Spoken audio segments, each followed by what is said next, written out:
included wall in the hockey arena is because of the historic wall on the grass. They actually did an archaeological study before they started to build that.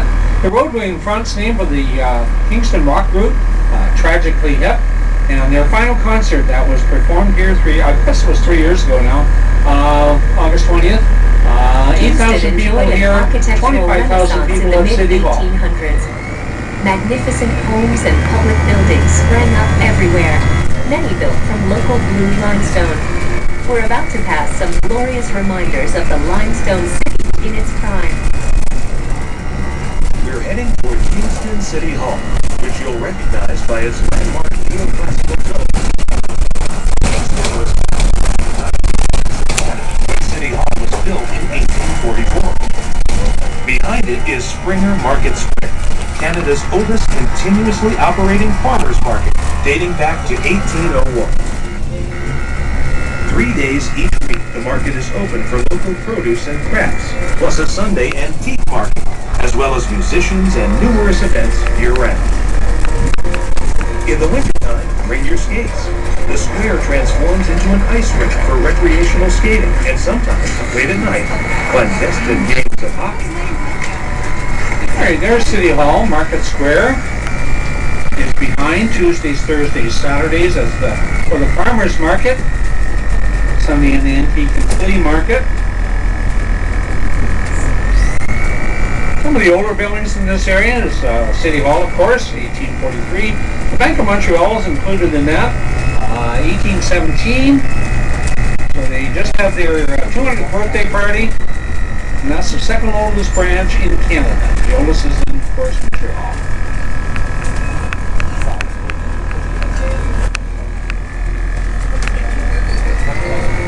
We're now moving into the old area of the city and the site of many more historic landmarks, like the red brick British Whig building on the corner, which was the former home of Canada's oldest daily paper, and Customs House, another great national historic site. Alright, there's the Customs House, up the street the old post office, and next door we have St. George's. Now the church actually was established 1783, wooden, and it was built in this area over here, and then it burned, and then this one was built in 1826. They added the dome in 1841, and this has had a couple fires as well. Now the first Governor General of the United Provinces of Canada was Lord Sydenham, and he was invited to the church by Reverend Cartwright. He attended one service, and the sermon of the day was publicly embarrassing to him. He left in a huff. He stood in those steps and he said, "As long as I live, I'll never set foot in this church again." And he didn't. But he died 3 weeks later, and they carried him back in. So he's the person buried there. These two posts on the grass are not bollards. They are hitching posts for horses. The house in behind us is Builders, built in 1825. This used to be a high school on the left-hand side. Limestone building. And across the road, this used to be the old gentleman's club. It up. 2 limestone buildings on the right with rounded archways. This is for the horse and buggy. Doors are new, MEW.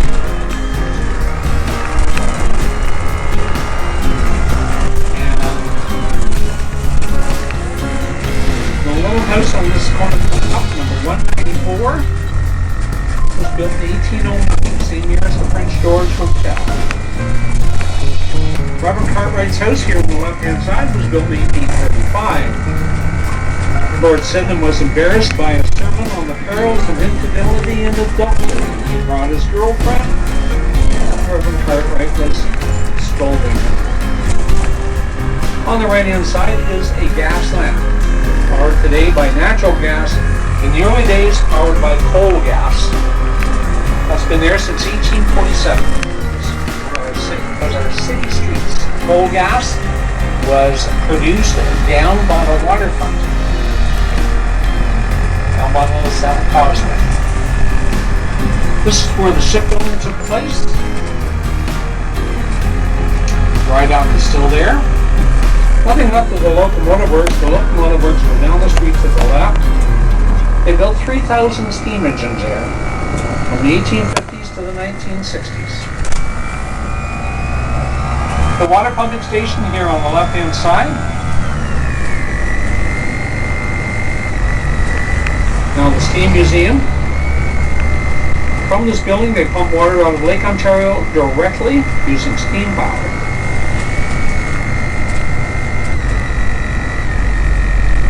I've been told in the early days, the water was pumped out directly with no filtration or purification, and it wasn't unheard of to find a minnow or a tadpole coming out of your tap. We have a park across the road with a statue of John MacDonald.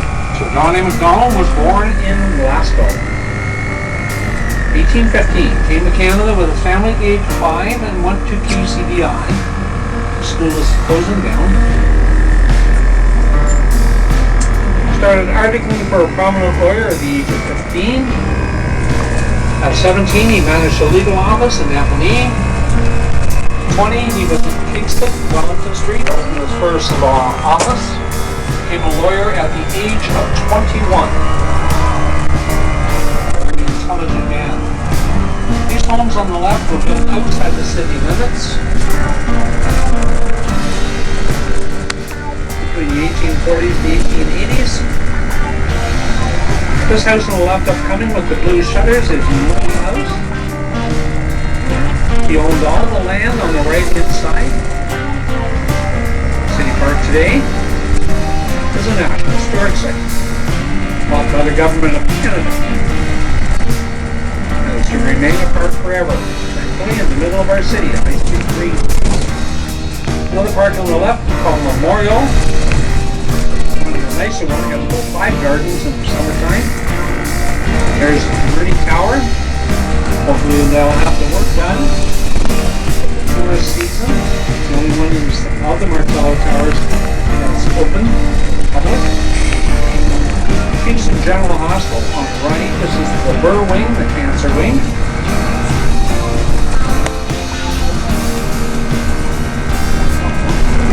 There's the emergency entrance. So the ambulance coming out.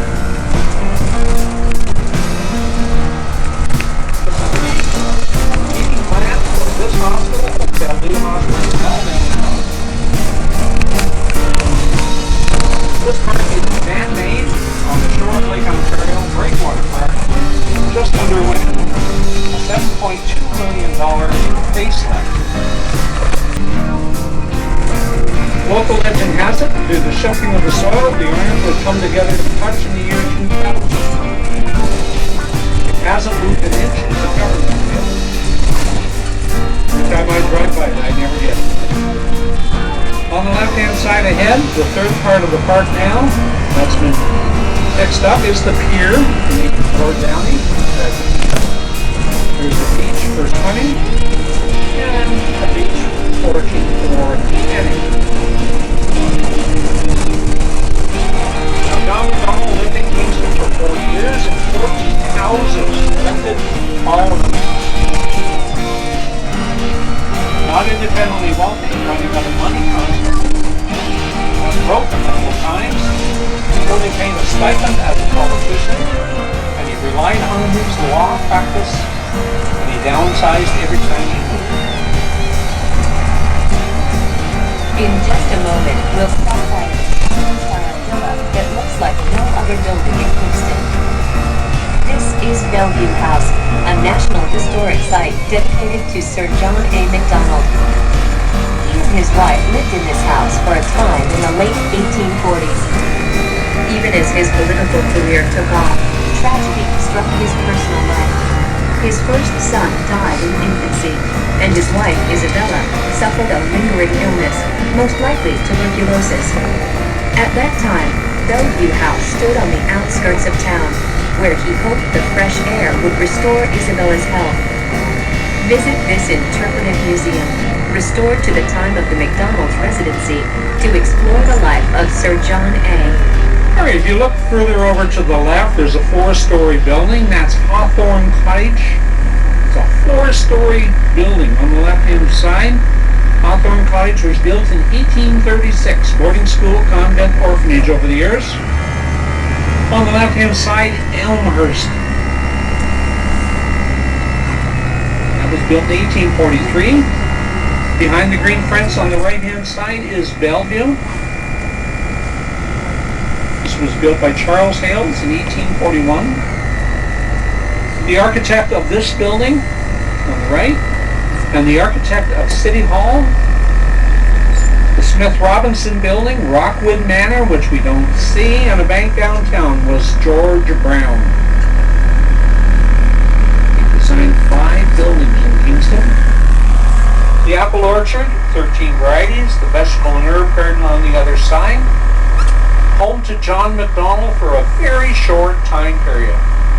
After coming back from Savannah with his first wife, Isabella, who he loved dearly, she had a chronic illness. Doctor said fresh air for her would make her, would cure her or make her better. Didn't work. They moved out here. He went almost broke, and they lost their firstborn son here to crib death. Likely, they found him dead in the crib. Okay. But Isabella eventually passed away in 1857.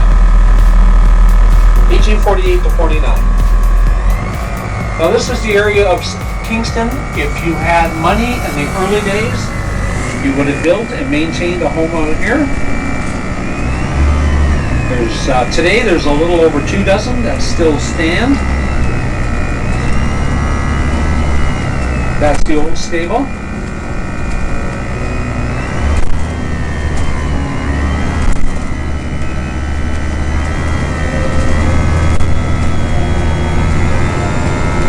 In the 1840s, Kingston quickly grew to become the political, military, and cultural capital of Upper Canada. Many dignitaries and wealthy merchants chose to build their homes here, just beyond the city limits, and this neighborhood became known as the Western Liberties. Over time, many of the elegant villas and estates have been subdivided into smaller properties, but many of the original buildings are still standing. Look for the limestone Barberry Cottage on the left, and the yellow stucco Ottoburn House, now part of the Beth Israel Synagogue. So 102 is Barberry Cottage, looking right on it. 108 and 110, 198 and 110 are 3 years old. The synagogue, 1910, and the Ottoburn House up the end, 1843. Lots of people had lots of money here in the early days. One of the wealthiest men in Canada in the 1840s was James Morton.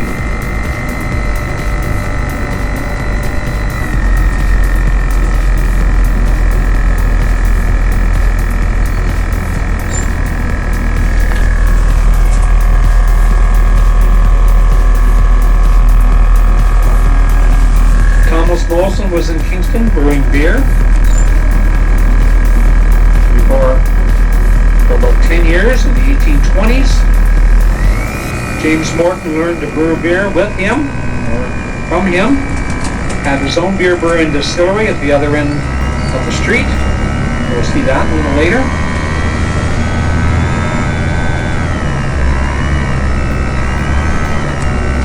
Okay, we're on our way to West Campus in Kingston, Penn. West Campus has the Faculty of Education, Don Gordon Conference Facility. The main building on that facility is the old house called Roselawn. In 1841, out in the countryside, it was used mainly as a hunting lodge.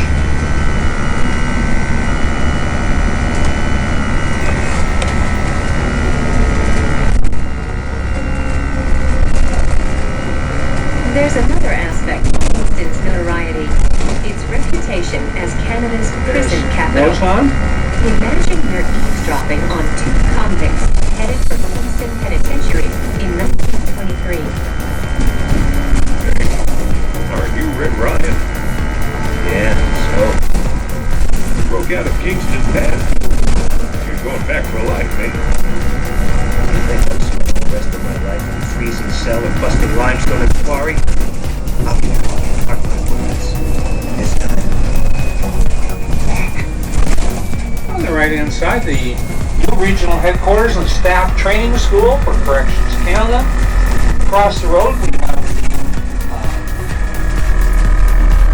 Faculty of Education, MacArthur Hall, and there's a limestone tower up the street. We call it the Hanging Tower. The rumor is we hung people there.